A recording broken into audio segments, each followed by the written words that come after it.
कुरुक्षेत्र की भूमि अब केवल मिट्टी नहीं रही थी, वो रक्त से सन चुकी थी। कौरव शिविर पर रात्रि उतर चुकी थी, लेकिन ये साधारण रात नहीं थी।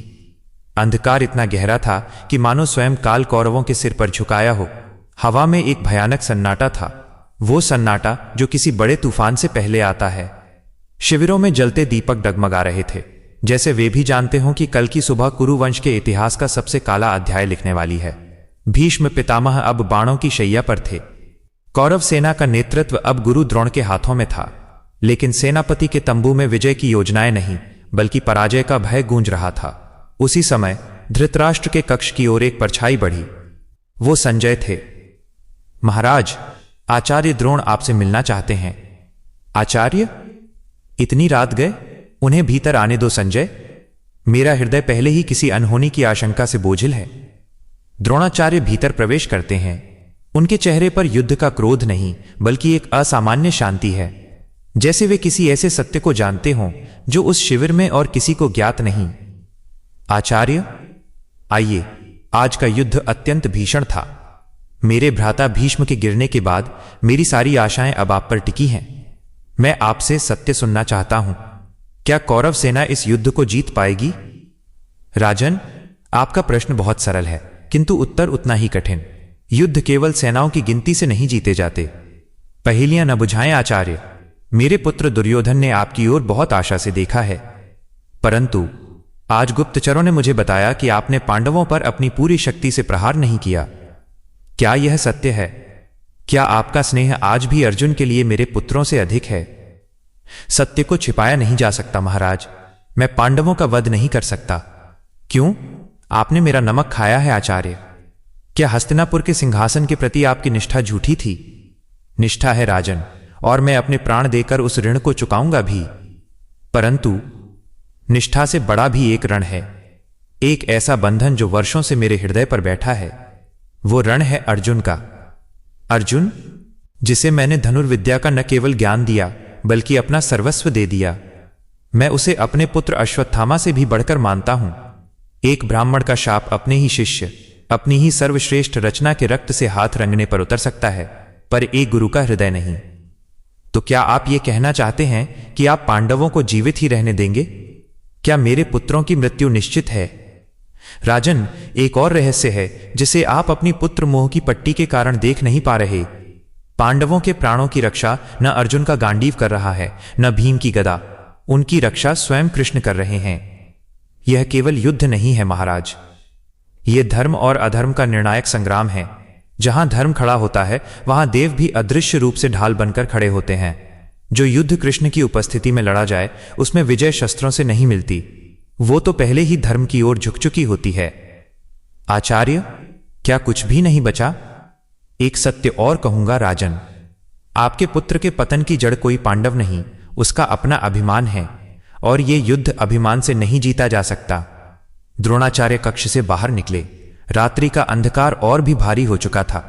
हवा में एक अजीब सी बेचैनी थी, मानो युद्ध का काल स्वयं शिविर में भटक रहा हो। संजय उनके पीछे पीछे धीमे कदमों से चल रहे थे। संजय, जिन्हें दिव्य दृष्टि प्राप्त थी, वे युद्ध को देख सकते थे, लेकिन आज वे एक मनुष्य के मन को पढ़ना चाहते थे। गुरुदेव, यदि अनुमति हो तो एक धृष्टता करूं? पूछो संजय। तुम्हारी दृष्टि तो दीवारों के पार देख सकती है, फिर मेरे मन का अंधकार तुमसे कैसे छिपेगा? गुरुदेव, आपने धृतराष्ट्र से कहा कि आप पांडवों को नहीं मार सकते। क्या यह केवल अर्जुन के प्रति प्रेम है, या कुछ और भी है जिसे आप छिपा रहे हैं? क्या आपको अपनी मृत्यु का भय सता रहा है? संजय, बहादुर वे नहीं जो शस्त्र उठाते हैं, बहादुर वे हैं जो सत्य को जानकर भी मन स्थिर रख सकें। क्या तुम वो भार सहन कर सकोगे जो मैं ढो रहा हूं? मैं धृतराष्ट्र की आंखें हूं गुरुदेव।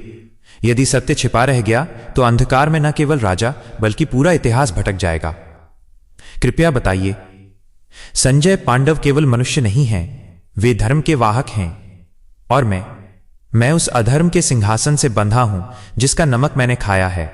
मैं जानता हूं कि मेरी विजय असंभव है, क्योंकि जिस रथ की बागडोर स्वयं ईश्वर ने थामी हो, उसे कौन हरा सकता है?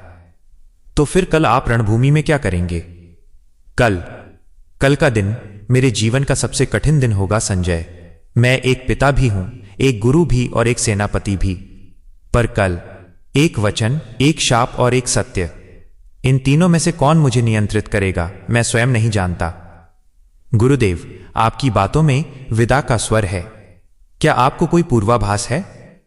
हां संजय, मुझे अपने अंत का पूर्वाभास हो चुका है, परंतु अंत से पहले एक ऐसा रहस्य प्रकट होगा, एक ऐसा छल होगा जो पूरे युद्ध का मार्ग बदल देगा। कैसा छल? वही जो एक पिता के हृदय को तोड़ देगा। मेरी शक्ति मेरे शस्त्र नहीं, मेरा पुत्र अश्वत्थामा है, और कल नियति उसी पर प्रहार करेगी। संजय के जाने के बाद द्रोणाचार्य अकेले रह गए। उस रात द्रोणाचार्य शिविरों के बीच से गुजरे। हवा में रक्त की गंध थी, मृत्यु की आहट थी, पर उनके भीतर एक और संघर्ष चल रहा था। द्रोण ने अपने हाथों को देखा। ये वही हाथ थे जिन्होंने अर्जुन को धनुष पकड़ना सिखाया था। ये वही हाथ थे जिन्होंने कभी अश्वत्थामा के लिए दूध न मिलने पर आटे का घोल पिलाया था। मैं क्या बन गया हूं? एक ब्राह्मण जिसका धर्म था ज्ञान देना, आज वो मृत्यु बांट रहा है। दरिद्रता ने मुझे हस्तिनापुर की शरण में ला खड़ा किया, और आज उसी शरण का कर्ज चुकाने के लिए मुझे अपने ही शिष्यों का संहार करना पड़ रहा है। युद्ध में हजारों योद्धा खड़े थे, शकुनी जैसे षड्यंत्री, कर्ण जैसे दानवीर और दुर्योधन जैसा हठी, पर द्रोण के भीतर का युद्ध सबसे अलग था। यह युद्ध था जिम्मेदारी और सत्य के बीच। द्रोण एक टीले पर जाकर बैठ गए। उन्होंने सोचा, कल मैं गिर जाऊंगा, मुझे गिरना ही होगा, क्योंकि यदि मैं जीवित रहा तो अधर्म जीत जाएगा, और यदि मैं हार गया तो मेरा पुत्र अनाथ हो जाएगा। हे ईश्वर, तुम जानते हो कि मेरा शरीर कौरवों के साथ है, किंतु मेरी आत्मा आज भी धर्म की विजय की प्रार्थना कर रही है। यह कैसी विडंबना है। मुझे हराने के लिए तुम्हें छल का सहारा लेना होगा केशव, क्योंकि शस्त्रों से तो मैं स्वयं काल से भी नहीं हारता। उस रात द्रोणाचार्य ने महसूस किया कि मनुष्य का सबसे बड़ा युद्ध रणभूमि में नहीं, अपने ही विचारों में होता है। कभी कभी जीवन में पराजय विजय से अधिक महत्वपूर्ण हो जाती है। यह जानना कि हम किसके लिए लड़ रहे हैं। रात बीतती रही, पर द्रोणाचार्य की आत्मा पहले ही विजयी हो चुकी थी। उन्होंने अपने भीतर कहा, मनुष्य का अंत तभी होता है जब वो स्वयं की सच्चाई से मुंह मोड़ ले, लेकिन जो धर्म के मार्ग पर चलता है वो कभी समाप्त नहीं होता। उन्होंने अपना धनुष उठाया। उनके कदमों में अब कोई थकान नहीं थी, उनकी निगाहें डगमगा नहीं रही थीं, क्योंकि जिसने अपनी नियति स्वीकार कर ली हो, जो स्वयं को पहचान चुका हो, वो अजय हो जाता है। वो अपने तंबू की ओर ऐसे लौटे जैसे कोई वीर अपनी अंतिम यात्रा के लिए तैयार हो रहा हो, एक ऐसे पुरुष की तरह जो अपनी पराजय को भी धर्म की विजय मानकर स्वीकार कर चुका हो। धृतराष्ट्र और द्रोणाचार्य का यह रहस्यमय संवाद और संजय के साथ हुई वो अंतिम वार्ता हमें एक ही सीख देती है। जीवन में ऐसी परिस्थितियां आती हैं जब हमें अपने प्रियजनों, अपनी प्रतिज्ञाओं और अपने धर्म के बीच चुनाव करना पड़ता है। द्रोणाचार्य ने हमें सिखाया कि जब हम गलत पक्ष में खड़े होते हैं तो हमारा ज्ञान, हमारी शक्ति और हमारे दिव्यास्त्र सब व्यर्थ हो जाते हैं। विजय केवल उसकी होती है जिसके साथ सत्य होता है, जिसके साथ कृष्ण होते हैं। दोस्तों, यह कथा केवल महाभारत के पन्नों तक सीमित नहीं है। हम सभी के भीतर एक धृतराष्ट्र है जो मोह में अंधा है, एक संजय है जो सत्य देखना चाहता है, और एक द्रोण है जो कर्तव्य और धर्म के बीच फंसा है। जब ये तीनों एक साथ खड़े हो जाते हैं तभी मनुष्य अपने जीवन के सबसे बड़े निर्णय लेता है। यदि आप इस कथा के अंत तक पहुंचे हैं तो निश्चित ही आपका मन भी सत्य की खोज में है।